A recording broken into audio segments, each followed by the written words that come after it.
Tunggukan. Okay. Assalamualaikum warahmatullahi wabarakatuh. Pertama, ucap terima kasih pada media yang saya kira dah tunggu begitu lama nak cari berita. Tadi saya telah pun pergi menghadap Duli Yang Maha Mulia Sri Paduka Baginda Tuan Agong di Istana Negara jam 4.30 bersama dengan Yang Berhormat Tan Sri Jadi Presiden PAS. Dan di situ kami telah pun dimaklumkan oleh tuanku tentang perkembangan terakhir berhubung dengan status pengubahan kerajaan baru selepas pilihan raya umum yang ke-15 ini.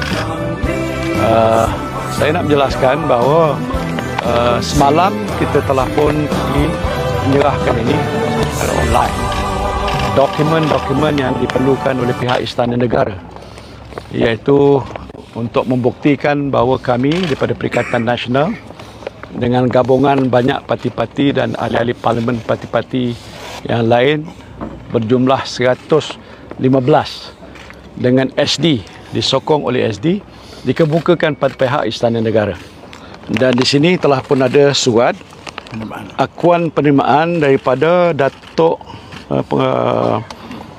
Nazim bin Muhammad Alim, Setiausaha Sulit Kanan kepada Yang di-Tuan Agong, mengesahkan menerima dokumen ini. Saya nak menunjukkan bukti bahawa waktu saya menyerahkan ataupun kami menghantarnya melalui email, ini bukti bahawa kami waktu kita serah mempunyai sejumlah bilangan ahli parlimen melebihi daripada 112. Ya, melebihi daripada 112 yang dikehendaki dalam perlembagaan negara.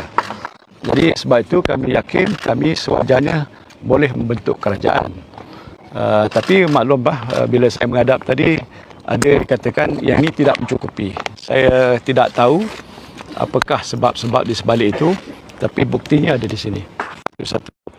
Jadi selepas itu kerana dikatakan tidak ada sesuatu pun yang mempunyai jumlah bilangan yang mencukupi, tuanku mencadangkan supaya kita bekerjasama dengan PH, Pakatan Harapan, untuk membentuk unity government. Unity government atau kerajaan perpaduan apalah.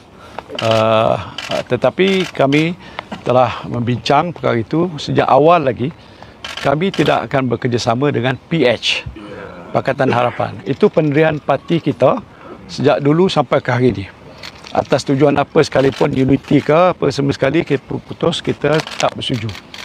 Jadi tadi saya diminta untuk menandatangani dokumen yang minta supaya kalau kami bersetuju. Saya sign tapi jawab atas tidak bersetuju.